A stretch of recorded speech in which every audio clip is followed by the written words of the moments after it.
Welcome dear students. Myself Dr. Vartika Jain, Assistant Professor in Department of Botany, Government Miracles College, Udaipur, would like to discuss in this video about the rest of the three structures of the phloem as a complex permanent tissue, which is part of your Botany paper 2nd, unit 2nd. तो complex permanent tissue अर्थात जटिल स्थायी ऊतक दो हैं, xylem and दूसरा है phloem. और फ्लोएम और जाइलम दोनों ही वैस्कुलर टिश्यूज हैं, संवहनी ऊतक हैं जो पौधे में संवहन का कार्य करते हैं। जाइलम जल और खनिज तत्वों का संवहन करता है और फ्लोएम भोज्य पदार्थों का शुगर के रूप में स्पेशली संवहन पौधे में करता है। तो फ्लोएम के 4 कंपोनेंट्स हैं और ये हमने इसमें से फर्स्ट कंपोनेंट सीव एलिमेंट्स की चर्चा प्रीवियस वीडियोस में कर ली है, जिसे हम कहते हैं चालनी तत्व, जिसमें चालनी कोशिकाएं और चालनी नलिकाएं दोनों ही शामिल हैं। और इसके बाद इस वीडियो में आज हम इसके rest of the 3 components, important components की स्ट्रक्चर की रचना हम करने वाले हैं। First one is the companion cells, सहचर कोशिकाएं, फ्लोएम पैरेन्काइमा, फ्लोएम मृदुऊतक, फ्लोएम फाइबर, फ्लोएम तंतु, और इसके साथ ही एक विशेष प्रकार की संरचनाओं की डिस्कवरी भी अभी हुई है, जिसे ट्रांसफर सेल्स भी कहते हैं, तो उनकी बारे में भी हम पढ़ेंगे। तो सबसे पहले शुरू करते हैं कंपेनियन सेल्स को, अर्थात सहचर कोशिकाएं। सहचर कोशिकाएं किसकी सहचर हैं? चालनी तत्वों की। चालनी तत्व अर्थात चालनी कोशिका या चालनी नलिका। तो चालनी नलिका या चालनी कोशिका के साथ एसोसिएटेड कुछ पैरेन्काइमा सेल्स रहती हैं और उनको हम सहचर कोशिका का नाम देते हैं। तो जैसा कि हमने हमारे प्रीवियस वीडियो में ऑलरेडी पढ़ा कि जो जिम्नोस्पर्म्स हैं, जो अनावृत बीजी पौधे हैं, जिसमें जैसे आपके पाइनस है, साइकस है, ये एफिड्रा है, ये जो हैं इनके जो फ्लोएम है उसके अंदर पाई जाती हैं सीव सेल्स, चालनी कोशिकाएं। और जब उन चालनी कोशिकाओं के साथ कोई मृदुत की कोशिकाएं संयोजित रहती हैं, साथ में रह रही हैं, पूर्णतः संलयित हैं एक तरीके से, जो प्लाज्माडेस्माटा के द्वारा आपस में एक दूसरे से जुड़ी हुई हैं, उन पैरेन्काइमा सेल्स को, उन जिम्नोस्पर्म्स के अंदर उन कंपेनियन सेल्स को नाम दे दिया जाता है एल्बुमिनस सेल्स। एल्बुमिनस कोशिकाएं कहा जाता है। और ये एल्बुमिनस कोशिकाएं जो है, कभी कभी कुछ वैज्ञानिक इन्हें स्ट्रासबर्गर सेल भी कहते हैं। जनरली इन एल्बुमिनस कोशिकाओं में स्टार्च नहीं मिलता है जब फ्लोएम एक्टिव होता है, परंतु जब फ्लोएम डोरमेंट स्टेज में चला जाता है तब ये स्टार्च संचय करने का काम भी एल्बुमिनस कोशिकाएं जिम्नोस्पर्म्स के अंदर करती हैं। तो जब जो पैरेन्काइमा सेल्स सीव सेल्स के साथ एसोसिएटेड है उन्हें एल्बुमिनस सेल्स कहा जाता है। और जब parenchyma cells they are associated with the sieve tubes, जो मोस्टली आपको सीव ट्यूब्स किसमें मिल रही हैं? एंजियोस्पर्म्स में। तो जितने आवृत बीजी पौधे हैं जिनमें चालनी नलिका पाई जाती है और चालनी नलिका के साथ जो कोशिकाएं, जो मृदुत की कोशिकाएं संयोजित रह रही हैं, संलयित रह रही हैं, वे कोशिकाएं, वे मृदुत की कोशिकाएं कहलाती हैं कंपेनियन सेल्स, अर्थात सहचर कोशिकाएं। तो ये याद रखिएगा, the cells associated with sieve cells are known as albuminous cells, but cells associated with sieve tubes are known as companion cells. तो अब आगे हम मोस्टली हम कंपेनियन सेल्स की ही करेंगे। Companion cells they are derived from the same parent cell as the sieve tube members. ये important बात है कि जिन कोशिकाओं के द्वारा चालनी तत्वों का, चालनी नलिका का निर्माण हो रहा है, उन्हीं के द्वारा ही कंपेनियन सेल्स का भी निर्माण हो रहा है। So they are ontogenetically they are related. ये एक इंपॉर्टेंट बात यहाँ याद रखने की है। और ये बात भी याद रखिए कि एल्बुमिनस सेल्स और sieve cells they are derived from the different parent cell. तो ये जो जिम्नोस्पर्म में या टेरिडोफाइट्स के अंदर जो सीव कोशिकाएं, सीव सेल्स मिलती हैं और जो एल्बुमिनस सेल्स उनके साथ में जुड़ी हुई मिलती हैं, ये दोनों का ओरिजिन डिफरेंट पेरेंट से होता है, जबकि कंपेनियन सेल्स का और सीव ट्यूब का दोनों का ओरिजिन सेम पेरेंट से होता है। तो this is the important thing, same parent origin and different parent cell origin in gymnosperms. Then अब कंपेनियन सेल सहचर कोशिकाएं किस प्रकार की हैं स्ट्रक्चर में? दे आर यूजुअली राउंडेड और polygonal in the transverse section. जब अनुप्रस्थ काटेंगे तो ये कंपेनियन सेल्स या तो राउंडेड दिखेंगी या बहुभुजी दिखेंगी। They are living cells and they have dense granular cytoplasm, जिसके अंदर प्रोमिनेंट इलोंगेटेड न्यूक्लियस मिल रहा है। ये बात याद रखिएगा क्योंकि हमने पढ़ा था सीव ट्यूब में न्यूक्लियस एंड खत्म हो जाता है, उसमें नहीं मिल रहा है। तो इसके अंदर न्यूक्लियस मिल रहा है और लंबा न्यूक्लियस इसके अंदर हिल रहा है, और इसमें साइटोप्लाज्म में कई सारी न्यूमरस एलोंगेटेड स्मॉल वैक्यूल्स, छोटी छोटी रिक्तिकाएं भी उसके अंदर भरी हुई मिलती हैं। परंतु मोस्टली स्टार्च ग्रेन्स इसके कंपेनियन सेल्स के अंदर नहीं मिलते हैं, कभी कभी एल्ब्यूमिनस कंटेंट्स इसके अंदर मिल सकते हैं। और जो यंग कंपेनियन सेल्स होती हैं, they are full of organelles like plastids, mitochondria, dictyosomes, ribosomes, endoplasmic reticulum, इन सब से भरी हुई यंग कंपेनियन सेल्स जो हैं वो होती हैं। और इसके बाद हम ये देखें कि कंपेनियन सेल की स्थिति पौधे में कैसी है।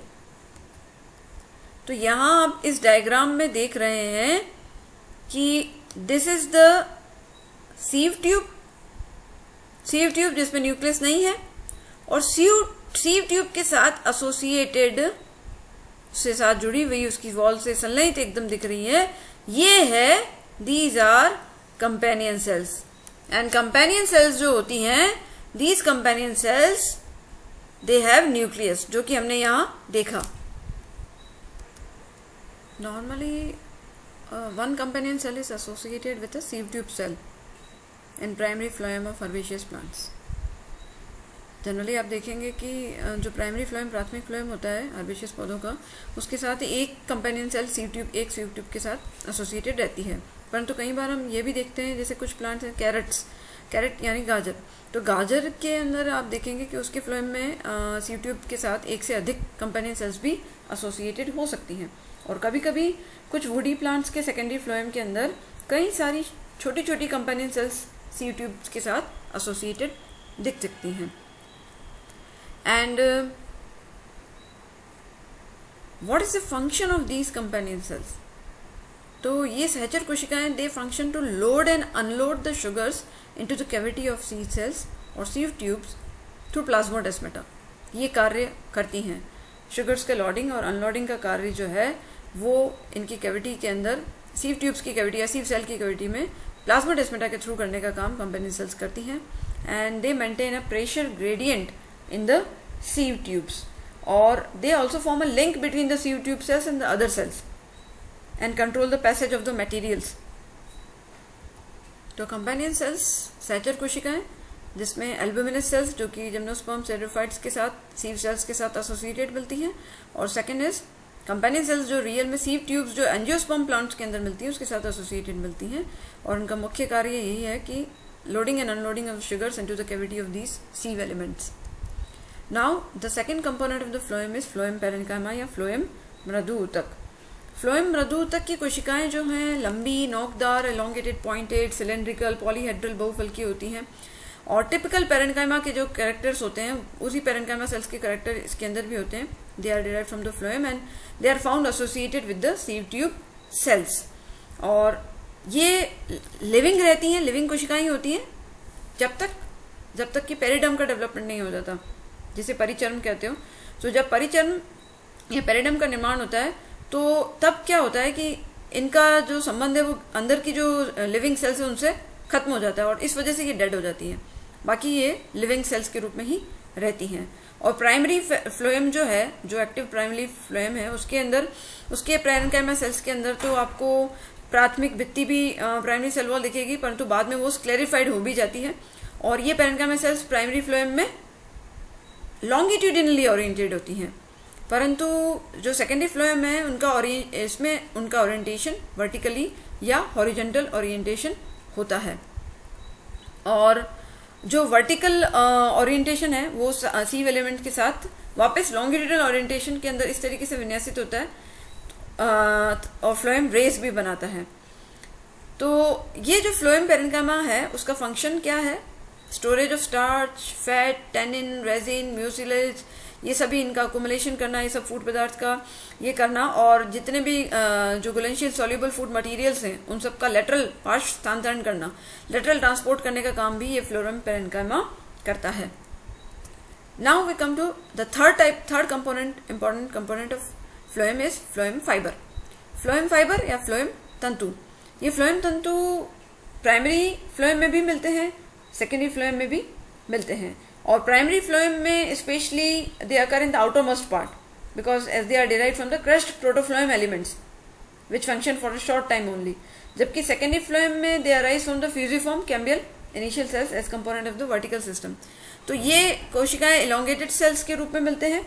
Phloem fibers are typically elongated cells जिसमें इंटरलॉक एंड्स होते हैं. इनकी सेल वॉल पे लिग्निन का डिपोजिशन होता है. लिग्निफाइड सेल वॉल होती है.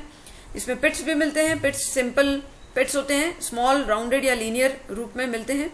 एंड दीज फाइबर्स में भी सेप्टेट ऑल्सो और नॉन सेप्टेट ऑल्सो. जैसे सेप्टेट वाइटिस, जो वाइटिस वेनिफेरा जैसे अंगूर है उसके अंदर मिलते हैं. और मैच्योरिटी पे ये लिविंग या नॉन लिविंग दोनों ही प्रकार के हो सकते हैं. और इसमें साइटोप्लाज्म का रोटेशन होता रहता है, मूव करता रहता है cytoplasm, which suggest that these fibers play a role in the transport of the materials in addition to the providing support to this phloem. So ये phloem fiber, phloem तंतु के बारे में जब हमने स्क्लेरेनकाइमा की स्टडी की थी तब भी हम इसके बारे में पढ़ चुके थे. तो स्पेशली लिग्निफाइड सेल वॉल्स वाली ये कोशिकाएं हैं जो सपोर्ट के साथ साथ इवन थोड़ा ट्रांसपोर्ट ऑफ मटेरियल में भी हेल्प करती हैं. और ये हमने देख ही लिया ऑलरेडी कि प्राइमरी फ्लोएम में ये आउटरमोस्ट पार्ट में रहते हैं, सेकेंडरी फ्लोएम में फ्यूजिफॉर्म कैम्बियल सेल से डेवलप होते हैं. और एक और स्क्लेरिड्स जो होती हैं, स्क्लेरेनकाइमा का एक टाइप हमने पढ़ा था. Sclereids they also may be present in some plants like Quercus, cork जैसे बन रहा है, सिनेमोमम यानी दालचीनी. तो इनके फ्लोएम में स्क्लेरिड्स भी पाई जाती हैं. एंड दीज स्क्लेरिड्स में बी फ्री या फिर ये तंतु जो फाइबर्स हैं उनके साथ अटैच्ड फॉर्म में रहती हैं. And they may be present in the both axial and radial systems of the secondary phloem. और ये स्क्लेरिड्स ये एलोंगेटेड हो सकती हैं, ब्रांच्ड फॉर्म में भी फ्लोएम के अंदर उपस्थित हो सकती हैं. With this we come to the another special type of tissue which is present in the phloem. It is known as transfer cells. इसे ट्रांसफर सेल कहा जाता है, स्थानांतरण कोशिकाएं. तो ये transfer cells they are responsible for short distance transport of the metabolites. तो थोड़ी दूरी का जो ट्रांसपोर्टेशन का काम है, मेटाबोलाइट्स को ले जाने का काम, वो ये ट्रांसफर सेल द्वारा किया जाता है. और साइटोप्लाज्म में रिच ऑर्गेनल्स से भरा हुआ होता है, which is rich in the organelles, and these cells are categorized by the wall ingrowths. और specialized form of unlignified secondary cell wall deposited हो जाती है on the inner side of the primary cell wall, which is lined by plasma membrane. और plasmodesmata जो हैं वो भी इसके अंदर यूजुअली मिलते हैं दो एडजेसेंट ट्रांसफर सेल्स के बीच में. और the dense cytoplasmic content of the transfer cells have a large and often lobbed nucleus इसके अंदर मिलता है. और न्यूमरस डिक्टियोसोम्स मिलते हैं, माइटोकॉन्ड्रिया मिलते हैं, राइबोसोम्स मिलते हैं, एंडोप्लाज्मिक रेटिकुलम अंतःप्रतवी जालिका मिलती है. और समटाइम्स कभी कभी इसके अंदर माइक्रोबॉडीज जिसमें क्रिस्टलाइड कोर हो वो भी इसके अंदर मिल सकती है. और ट्रांसफर सेल्स पर्टिकुलरली कहाँ मिलती हैं? They are found in the minor leaf veins at the nodal region of shoot, वहाँ मिल सकती हैं. या फिर एट द जैसे कि पाइसम जैसा आपका मटर, तो मटर की पत्तियों के अंदर ये ट्रांसफर सेल्स जो होते हैं they differentiated about the same time as the export of metabolites on the leaves begin. तो वहाँ पे ये साथ साथ दोनों ही डिफरेंशिएट होना शुरू कर देती हैं. तो इसके अंदर ये देखने को मिलती हैं. तो स्पेशली ये शॉर्ट डिस्टेंस ट्रांसपोर्ट जो है मेटाबोलाइट्स का वो करने के लिए ट्रांसफर सेल्स जो होती हैं फ्लोएम के अंदर मिलती हैं. तो फ्लोएम के ये 4 कंपोनेंट्स मुख्य हैं. सीव सेल्स और सीव ट्यूब्स जो सीव एलिमेंट्स हैं जिसकी स्टडी हमने प्रीवियस वीडियो में की. और इस वीडियो में हमने 3 मुख्य अदर कंपोनेंट्स को पढ़ लिया है: companion cells, phloem parenchyma and phloem fibres. And last जो स्पेशल टाइप ऑफ टिश्यू है वो है transfer cells. So with this we end structure and function of phloem here. Thank you very much.